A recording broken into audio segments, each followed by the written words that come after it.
formule qu'on inaugure aujourd'hui. Vous êtes habitués, si vous êtes habitués de la MMC, de la Maison de la Médecine de la Culture, vous êtes habitués à la formule ciné, conférence, débat. Aujourd'hui, on innove.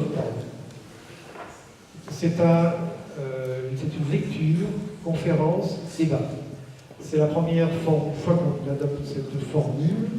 Vous me pardonnerez peut-être quelques petits réglages, en particulier au niveau de la technique qui nous pose beaucoup de problèmes dans cette amphi. En tout premier, pour lancer cet après-midi assez exceptionnel, je ferai appel à David Darmon. David Darmon, qui est le directeur adjoint du département de médecine générale, qui intervient au nom du doyen Patrick Baquet, d'une part, et d'autre part, parce qu'il est partenaire du diplôme universitaire de l'art du soin qui a été monté avec la MMC. Merci Richard. Bienvenue à tous. Donc, puisque je m'exprime au nom du doyen en partie, bienvenue dans cette faculté de médecine. Donc, nous sommes très heureux au niveau de la faculté de médecine de pouvoir ouvrir les portes de cet établissement, de cette institution aux citoyens, aux patients, à nos partenaires dans le cadre des soins. Et je pense que depuis quelques années, la faculté de médecine a pris un nouveau virage et a pris en compte la vie des patients et prend de plus en plus en compte la vie des patients. Donc cet événement il est très important pour nous. Alors là, je vais plutôt parler au niveau du département de médecine générale. On a vraiment, avec les maîtres de stage, certains sont présents, avec nos internes, décidé d'avoir une optique ouverte, d'avoir une optique de dialogue, de vraiment prendre à cœur donc, les souhaits, de prendre en charge la souffrance des patients. Et j'ai entendu dire il n'y a pas très longtemps que la seule personne qui pouvait dire qu'un patient était soigné, c'était le patient lui-même. Et c'est, je crois, tout à fait vrai. Et je pense que vous êtes d'accord avec ça. Et si on n'écoute pas les patients, on ne peut pas aller plus loin là-dedans. Donc je remercie Richard, je remercie bien sûr Jean-Michel et toute l'équipe de la Maison de la Médecine et de la Culture qui sont des troublions pour nous, qui ont fait bouger les lignes sans ménager leurs efforts. Et Dieu sait que c'est une institution qui est un petit peu âgée, mais qui a pris un sacré coup de jeune justement ces dernières années. Et donc je crois que cette conférence, c'est justement l'illustration de ce nouveau mouvement. Et donc Martin Winkler, Marc Zafran, c'est aussi pour nous quelqu'un qui peut déranger, surtout, je crois, et qui nous fait nous questionner dans un milieu où on a peu l'habitude de se questionner finalement. On est très axé sur la science dure. C'est des nouvelles choses, si vous voulez, que d'écouter les patients. Et il est aussi ce porte-voix. C'est pour nous c'est quelqu'un qui nous alerte. C'est un petit peu la mode des donneurs d'alerte, des sonneurs d'alerte. Et donc je pense qu'il est ça pour nous.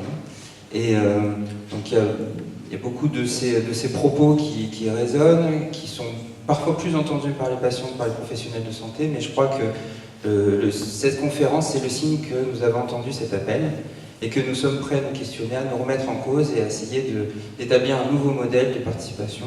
Je vois Luigi Flora qui sourit, je vois des gens qui, je pense, voient une certaine forme de reconnaissance justement dans cet événement-là.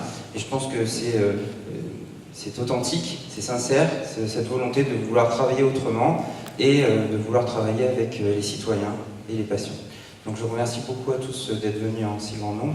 Et je vais passer la parole à Jean-Michel. Bienvenue, je vais parler avec Richard de David, donc j'ai un petit texte. Merci à vous d'être là encore une fois. C'est la 14e rencontre de la Maison de la Médecine et de la Culture. Je suis Jean-Michel Benatar, je suis médecin exerçant à Nice depuis 35 ans et je représente effectivement à la fois l'association citoyenne Maison de la Médecine et de la Culture et le diplôme universitaire de l'art du soin de la faculté de médecine, dans sa première année pilote. Et il y a 40 ans, j'étais studieusement assis à votre place et je me laissais imprégner par les paroles de mes maîtres.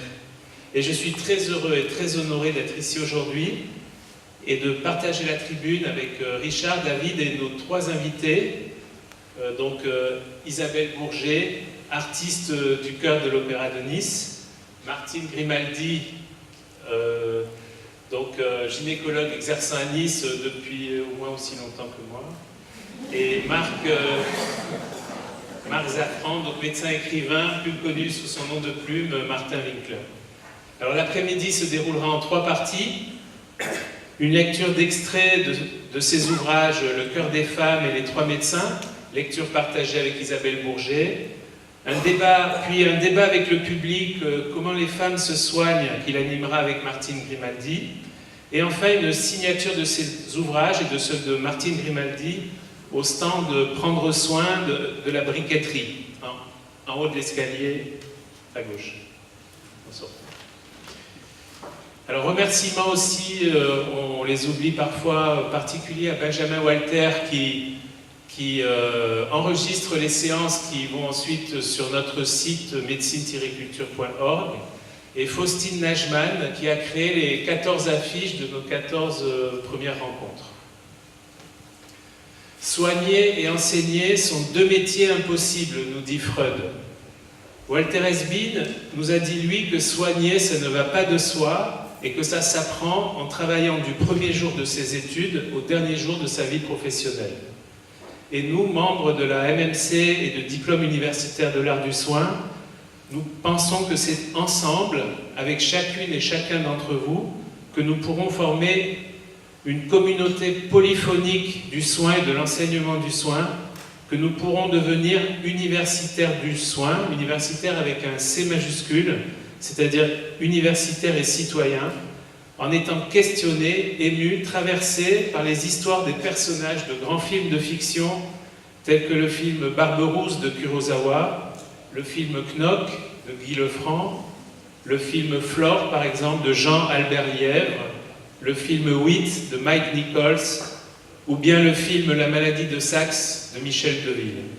Mais aussi en étant questionnés, émus, traversés par les histoires des personnages des ouvrages de la littérature, comme les voix des patientes et des médecins du cœur des femmes, ou ceux des personnages de La mort d'Ivan Illich sont sa voix, celle de ses médecins, de ses proches, et celle de son valet Guérasime. Ou encore en étant remis en question au travers de textes et de pamphlets, pour n'en citer que quelques-uns, comme Discours de la servitude volontaire de la Boétie, Mediator 150, Combien de morts d'Irène Frachon, Les brutes en blanc de Martin Winkler, La qualité mon cul de Dominique Dupagne, Accouchement, les femmes méritent mieux de Marie-Hélène Lahaye, ou bien Le livre noir de la gynécologie de Mélanie Deschalotes, ou encore le magnifique texte du blog de Martin Winkler, L'école des soignants, qui, dans la rubrique hashtag je ne serai pas complice. Mais ça peut être au détour des paroles d'une chanson ou celle anodine d'une patiente, d'un patient, d'une ou d'un proche. Nous pensons de plus en plus que l'apprentissage du soin, outre l'acquisition du savoir par des cours et par une veille sur les réseaux indépendants, doit passer par des contacts et une appropriation physique, émotionnelle, vécue avec les arts qui représentent la médecine, en échangeant des écrits de vécu, en jouant des situations vécues, en petits groupes. En effet, comment soigner la première fois et à chaque fois, comment créer avec quelqu'un que souvent l'on ne connaissait pas quelques minutes auparavant, l'alchimie de la rencontre entre 2 sujets, et le patient et le professionnel, et 2 objets, la maladie et la science médicale. Peut-être comme l'ont exprimé les étudiants du DU de l'art du soin, en étant vigilants à notre humanité, en reconnaissant le nous de la relation, en cheminant ensemble, en devenant chacune et chacun partenaire de soins de l'autre. Moment de grâce à inventer ensemble à chaque fois.